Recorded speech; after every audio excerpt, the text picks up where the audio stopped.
A paz, meus irmãos, é um prazer tratar desse assunto de recomeço nessa semana de intercessão. Eu quero que os irmãos me acompanhem no texto de Lucas, no capítulo 22, no versículo 53, que é a parte na qual Jesus é preso no Getsêmani. Jesus, ele cita um detalhe da prisão dele, que é extremamente precioso para esse momento de discernir sobre aonde recomeçar. Diz assim: diariamente estando eu convosco no templo, não pusestes as mãos sobre mim. Esta, porém, é a vossa hora e o poder das trevas. No versículo 39 diz assim, que é quando Jesus vai ao Getsêmani. E saindo foi como de costume para o Monte das Oliveiras, e os discípulos o acompanharam. Veja bem, Jesus estava tanto no monte quanto no templo, nos dois lugares, com o hábito de estar lá. Mas Satanás foi pegá-lo aonde? Na noite. Foi pegá-lo aonde? No seu local de oração. Satanás não está interessado no seu rito religioso de ir no templo. Ele está interessado naquele local onde você está com Cristo, sendo prensado e moído, que é o significado do local de prensa de óleo, de azeite, Getsêmani. E a prensa do azeite, acredite, irmãos, é bem dura. Satanás quer te tirar deste local, onde você é aproximado do Cristo que diz, eu sou. Porque foi essa frase que Jesus disse quando foi preso. És tu, Jesus? Ele, eu sou. E o que aconteceu? Os soldados caíram. É esse Jesus do eu sou que eu quero para a minha vida, mas há um preço a ser pago. O Evangelho de Lucas, irmãos, ele nos esclarece um pouco aquele detalhe sobre o sono. Os discípulos estavam dormindo, mas veja o detalhe que o Evangelho de Lucas nos apresenta.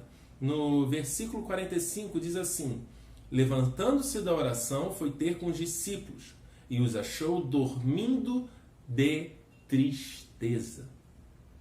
Veja, o nosso local de oração, de intimidade com Deus, ele pode ser invadido por esse sentimento de tristeza, de fuga da realidade, que é o que o sono faz, onde você prefere fugir dos problemas e a tristeza te invade e aquele local que era para ser de oração se transforma num lugar vazio onde você quer esquecer da vida.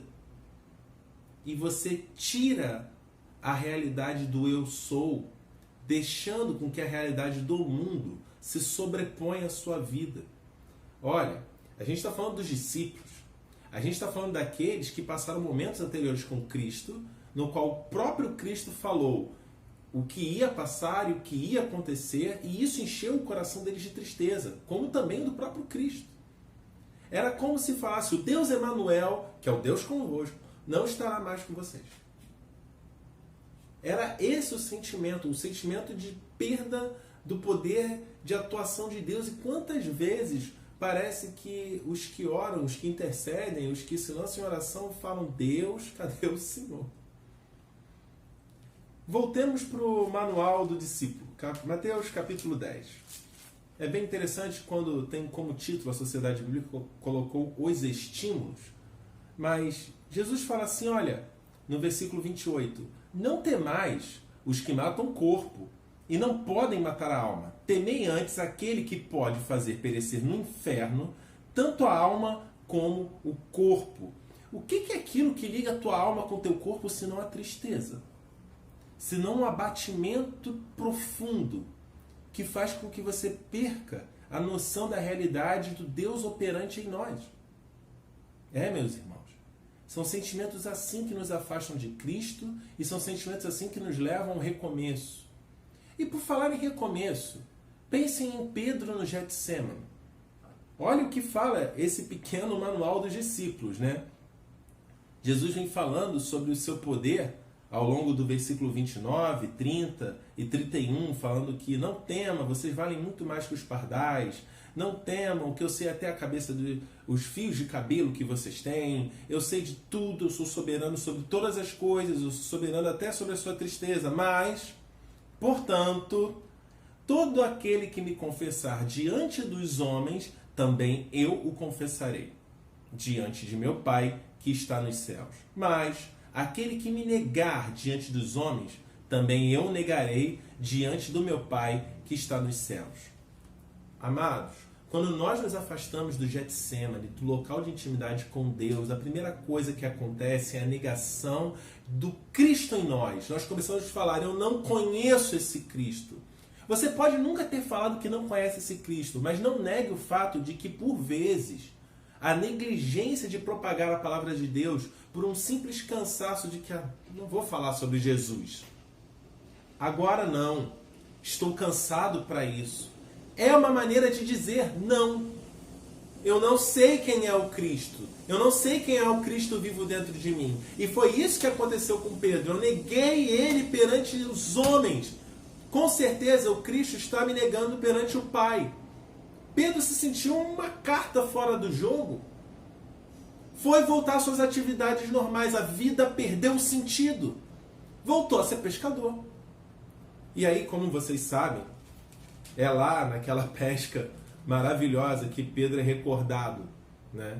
Porque aparece o Cristo, apesar dele não ter falado, oi, eu sou Jesus.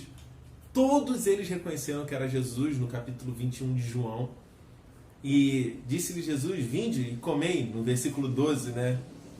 E nenhum dos discípulos ousava lhe perguntar, quem és tu? Porque sabia que era o Senhor. Eles tinham a plena consciência de que era o Cristo. E Jesus fala para Pedro 3 vezes. Na terceira vez, no versículo 17, diz assim, Jesus lhe perguntou, Simão, filho de João, tu me amas?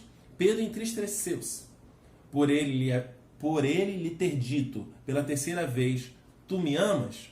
E respondeu-lhe, Senhor, tu sabes todas as coisas. Tu sabes que eu te amo. Jesus lhe disse, apacente as minhas ovelhas. Esse é o recomeço. Recomece, irmão.